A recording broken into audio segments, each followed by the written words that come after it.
Most people who start using Bitcoin focus on buying it, but very few understand how to truly secure it. In this video, I will walk you through the same presentation I recently gave on how to custody your sats on-chain in a safe and responsible way.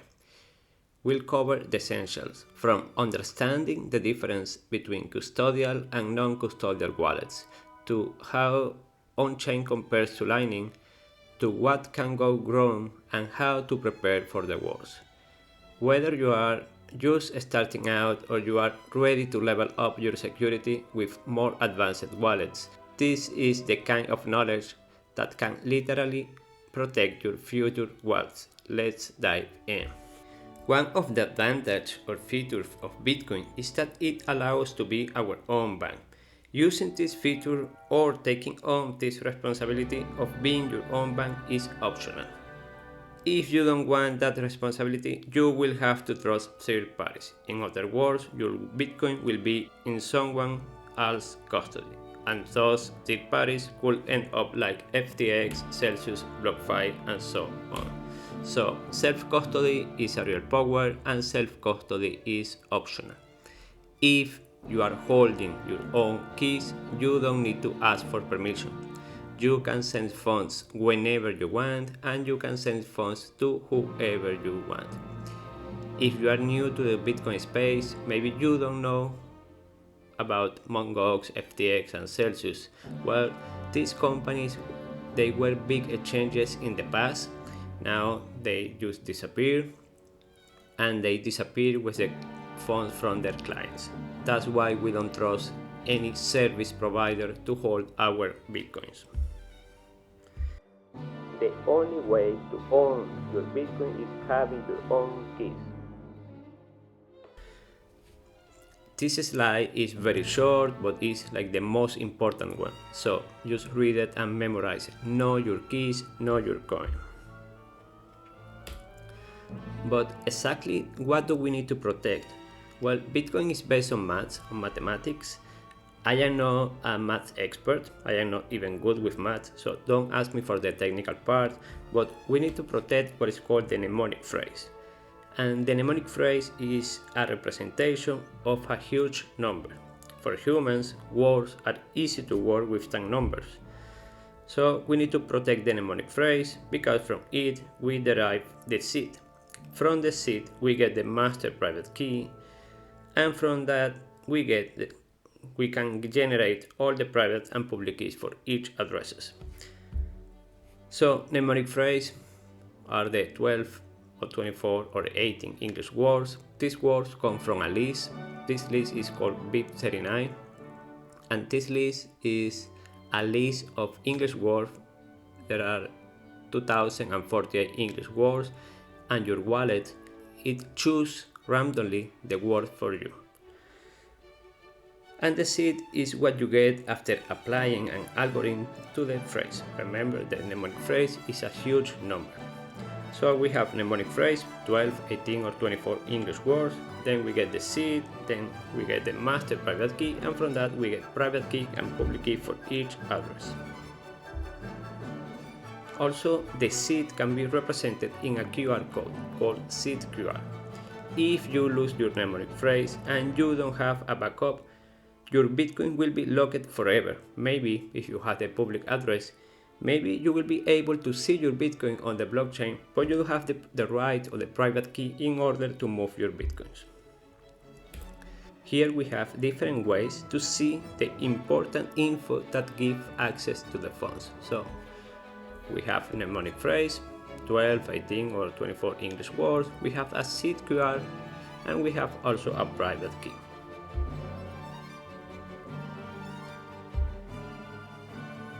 Bitcoin is the only asset that you can prove you own without the need for an authority or trusted third party. Think about that for a couple of seconds. For example, the money in your bank is not yours without the bank approval. A house isn't truly yours. It can be seized, or the ownership record can be altered in the land registry. So Bitcoin is unique. I am sure that most of the people who are starting on Bitcoin have heard about non-custodial and custodial wallets. Well, these terms are very confusing, so I prefer to call them self-custody and delegated custody wallet, just to make it clear. These apply for Lightning and on-chain wallets. So all the funds you have on an exchange or in a custodial or delegated custody wallet are just a promise that this service provider is going to give you your funds back when you ask for them. Delegated custody is just like a bank.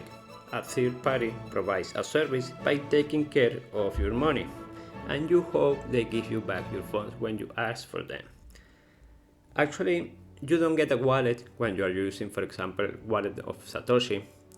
Wallet of Satoshi is one of the most popular Lightning wallets. What you get actually is an user account. And the only advantage of using a delegated custody wallet is you don't need to worry about doing the backup of your seed, you don't have to remember the mnemonic phrase, you don't have to worry about private key. Maybe the only thing that you need to remember is the email address that you use to open an account with this company. But the risk of using these services are huge. You can lose all your funds. Self-custody is when the user has their own seeds. So self-custody, hardware wallets, software wallets like Electrum, Sparrow, Blue Wallet, Phoenix, Aqua, Breeze, BitKit, and so on, even paper wallet are self-custody. Remember, Wallet of Satoshi, Coinos, Speed, Strike, Blink are delegated custody solutions. You don't have a wallet here, you have a user account. So if this company disappears, maybe your funds go on with them. There are wallets of self-custody and delegated custody for Lightning and for OnChain. But what are these networks and where do you need to store your sats? Well, we have OnChain, it's also called mainnet, and here is where the blocks are added to the blockchain in average every 10 minutes, and these blocks are full of Bitcoin transactions. So the transactions, we can say that they're a little bit slow, at least 10 minutes slow, and you need to pay some fees to the miners. Nowadays, a lot of people are talking about OnChain or mainnet as our saving account. Here is the place to hold your sats for the long term. And in the other hand, we have Lightning. Lightning is just a payment system where the transactions are really fast and really cheap. So you can put money into your Lightning wallet or you can make payments very quickly and cheap. So Lightning is your checking account. In Lightning, remember, you cannot have cold storage. Now you know there are two different Bitcoin networks, but how do you move sats between them? Well, for that, you can do swaps. Swap in is when you are moving sats from on-chain to Lightning, and the most popular is swap out, is when you are doing from Lightning to on-chain. Before doing a swap out, please be aware of the UCHO size you are going to create in the on-chain address. I don't want to get too technical about the UCHO, but don't send from Lightning to on-chain 10 euros, don't send 20 euros. Do a swap out at least for 200,000 sats. I mean nowadays about 200 euros. Because maybe if you do swap out for a small amount like 5 euros or 10 euros, in the future, if the miners' fees on-chain become more expensive, the transaction could cost more money on fees than the value that you want to transfer.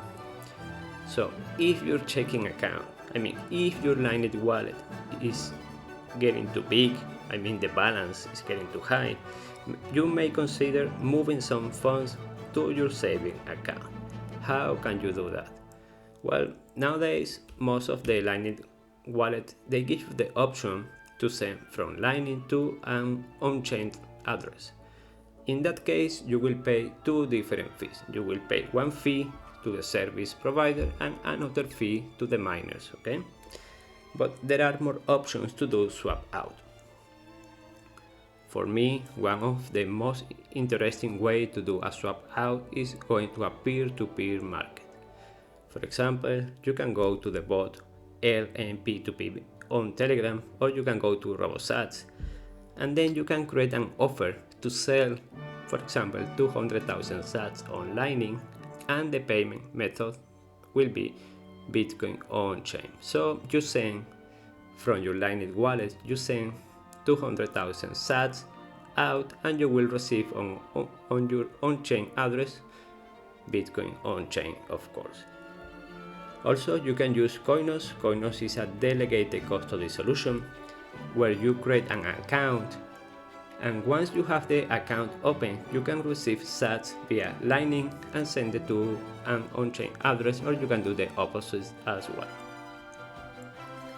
And Bolts is an exchange where they do atomic swap. So you send Lightning to an invoice that Bolts show you, and also you paste the on-chain address where you want to receive your Bitcoin on-chain. So here you have some options to do swap out. This is the main topic for this video: how to custody sats on-chain. On-chain is the place to keep the biggest part of your portfolio. As I explained before, there are two categories: self-custody and delegated custody. I hope at this point of the video you know the right way is self-custody. Now, for self-custody, there are many ways or security levels to keep your funds safe. Just a reminder, this video or this presentation is only an invitation for you to learn more about this topic. It's not a deep dive, okay? So, for self-custody and on-chain, the first level or the entry level will be hot wallets. Hot wallet is when the seeds are stored in a connected device. This device can be your mobile phone, or could be a computer, but if the device is connected to the internet, it can be hacked, so it's not the safest place. So we have also cold wallet. Cold wallet is when the seeds are stored in a device without internet connections. One of the tasks of the cold wallet is to sign the transactions, and to do that you don't need internet connectivity. You sign the transactions via QR codes called AirGap, or also you can do it with a memory card. And then you share this information with another device that have internet connections and broadcast the transaction from the second device. And here we have some examples of hot wallets. Some of them are apps for your phone, and some of them are software for your computer. My advice: only use open software and Bitcoin only wallets. Green, you can have it an app on your phone, or also they have a software for your computer. Non-Chug is an app. Blue Wallet is an app. Nowadays they have it also the PC version. My favorite ones are Sparrow and Electron. A hardware wallet is a specialized computing device that holds your keys on the device itself. There are many options on the market, but the question here is, when do you need to buy a hardware device? Well, maybe when your Bitcoin portfolio is worth at least 2 months of your salaries. So it depends for everybody. Remember, you can have safe storage using free software as Sparrow or Blue Wallet. If you are planning to buy a hardware device, try not to link it to your personal data. Use Bitcoin as a payment, and don't deliver the package to your home address. Send this package maybe to your office or to a place where you can go and pick it up yourself. Why? Well, for example, Ledger is one of the biggest brands for cold wallets. It's a French company, and they got hacked 5 years ago, and all the database from the clients got leaked to the internet. And a lot of their customers started receiving phishing attacks, phishing emails. Even some of them, they receive a fake hardware device with the same box and with a letter saying it was a gift from Ledger, but this device has been manipulated, so it was a fake device. It was very risky to use this device. That's why I advise you against sharing personal data online. Another way to custody your sats on-chain is using what is called a signer device. These devices are also called stateless signers, and they don't store the seed on the device, okay? They don't have memory. Every time you want to use any of these devices, you need to upload your seed. How can you upload your seed? Well, you can write down your 12 or 18 or 24 English words on the device, or also you can do it via seed QR. The most popular devices are Seed Signer and Crocs. These devices are Bitcoin only, are open source, and even you can buy the parts and build it yourself. In order to use a hardware device, you need also a coordinator software. Remember, the main task of the hardware device is to sign the transactions. Also, the device can create the seeds for you. Coordinator software is the place where you create the transaction, you put the destination address, you put the amount of sats you want to send, you set up the miner fees, and so on. Many hardware wallets manufacturers also have their own coordinator software. For example, Ledger has Ledger Live, Trezor has Trezor Suite, Jade has Green App, now it's called Blockstream. But remember, when buying a hardware wallet, be sure that you can use this device with another software as well, not only with the one from the same brand. My personal coordinator software, or my favorite one, is Sparrow Wallet. Another system in order to add security to your sat on-chain is using a passphrase. A passphrase is just an extra layer of security, is an extra word on your seed. And what can you do with a passphrase? Well, you can create more wallets using the same seed. As we can see on the picture, we have our recovery seed or mnemonic phrase, we have our 12 English words, and if you don't add any passphrase, you get wallet A. If you add Marta as a passphrase, you get wallet B. And also with the same seed, you add another passphrase, you get another different wallet. Passphrase are case sensitive. It's not the same wallet if you add Bob in capital letters or if you have Bob only with one B in capital letters. One use case for passphrase is that you can create what is called a decoy wallet. For example, you can have wallet 8 without passphrase, and here you can deposit 20% of your funds. And in wallet C, with a very strong passphrase, you can deposit 80% of your funds. So if someone comes into your home and they demand you to give them your seed, don't risk your life. You give them your seed, you will lose only 20% of your funds, but you will keep your life, and also you will be keeping 80% of your funds. So I think it's a win-win. You can use a passphrase in some software wallet and also in most of the hardware wallets. Remember, all the passphrase are valid. In order to find the funds, you need to know the right passphrase. If you have a seed QR, the passphrase is not included in the QR.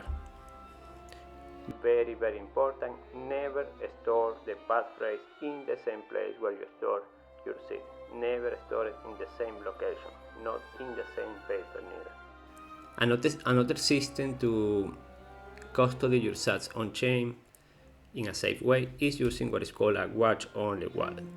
How this works? Well, imagine that you have your hardware device, you already have it set it up, you have the backup of your seat in another location, and from this device you copy what is called the XPub or the master public key. You copy that information and you go on your phone and then you download Blue Wallet.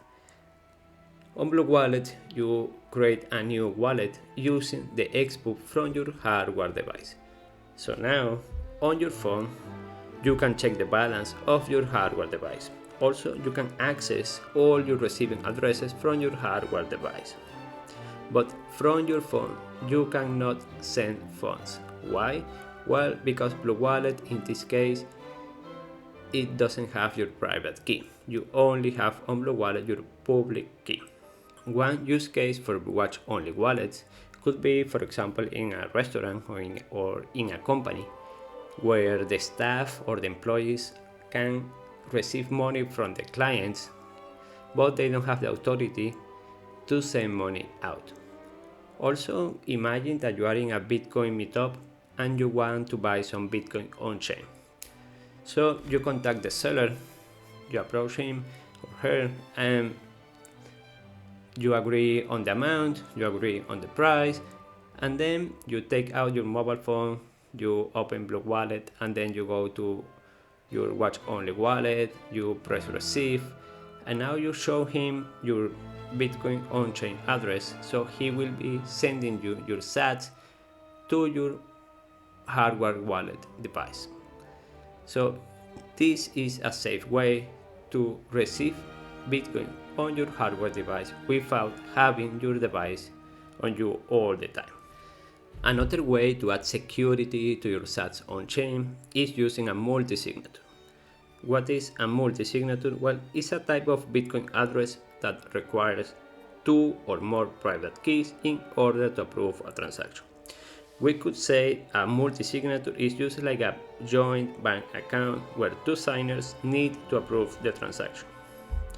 We can see on the picture we have a safe box and we have 3 different keys, but in order to open the box or in order to approve a transaction, you only need 2 keys to make the payment.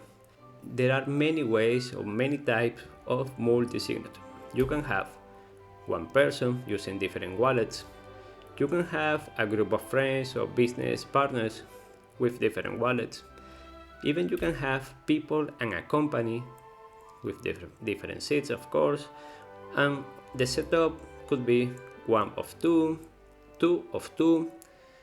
2 of 2 is a little bit risky because you only have 2 private keys, so if you lose one of these keys, you cannot move the funds, so it's not very recommended. The most popular ones are 2 of 3 or 3 of 5.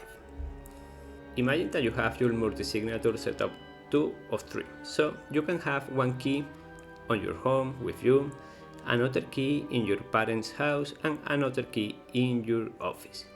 So every time you want to make a payment, you need to go at least to 2 different locations.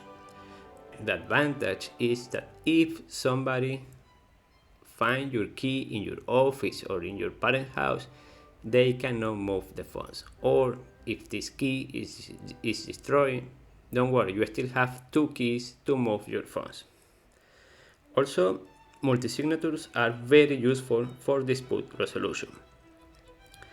For example, in a platform where the buyer keeps one key, the seller keeps another key, and the escrow agent keeps another key. None of these parties have custody of the funds.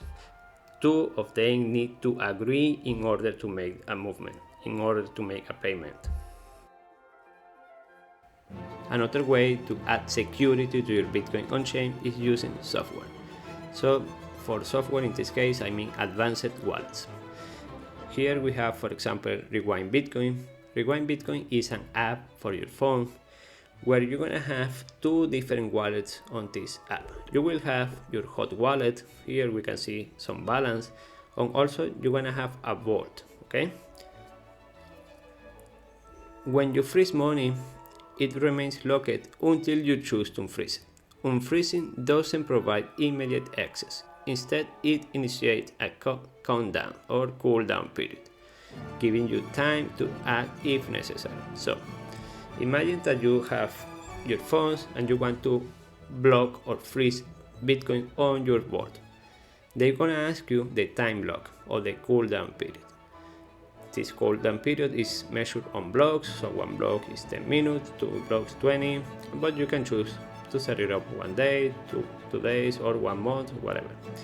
Also, you need to register here your emergency address.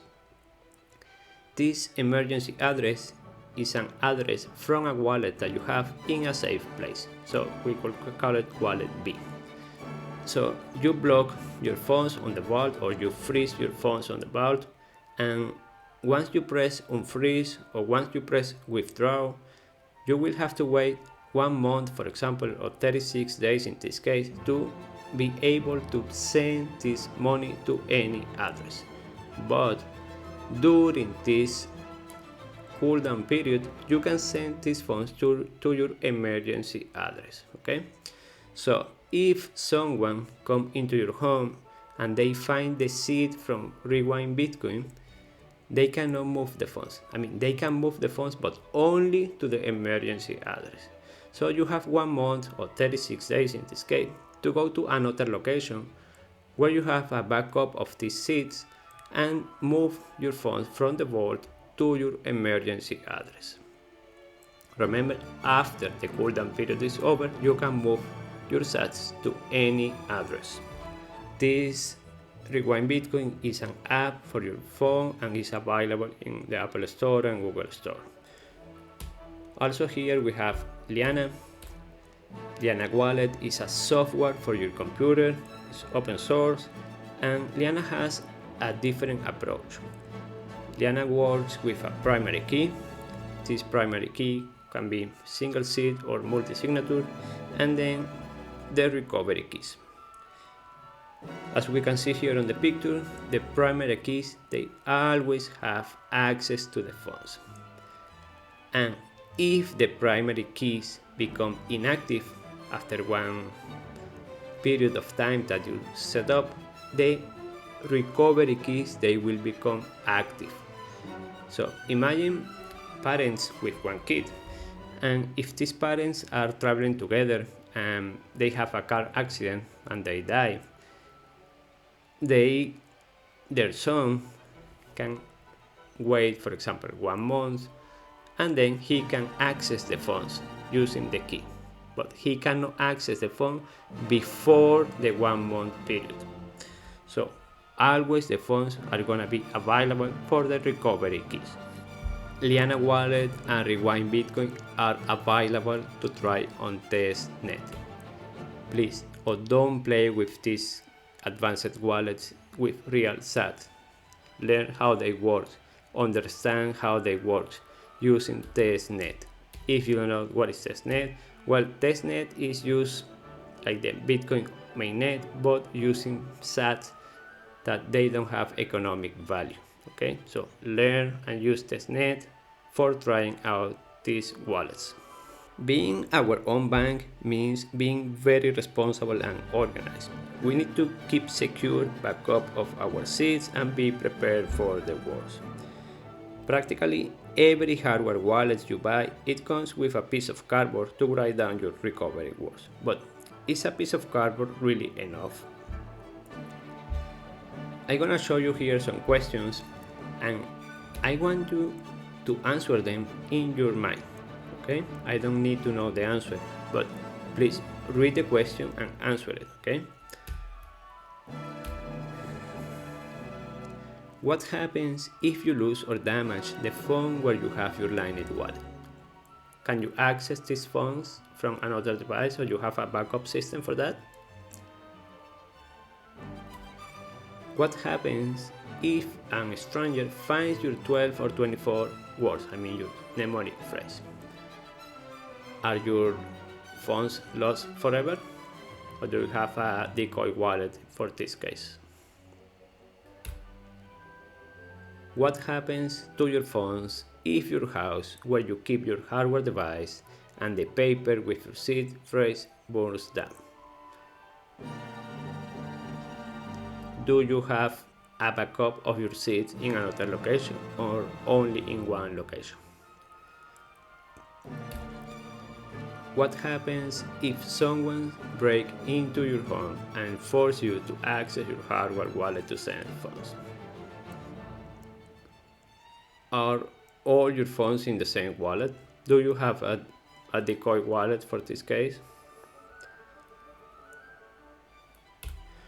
What happens to your funds if something serious happens to you? Can your loved ones access them? Or are you going to be taking your funds to eternity with you? Think about your answers, please. Keys. Don't worry, I am not going to be talking about love.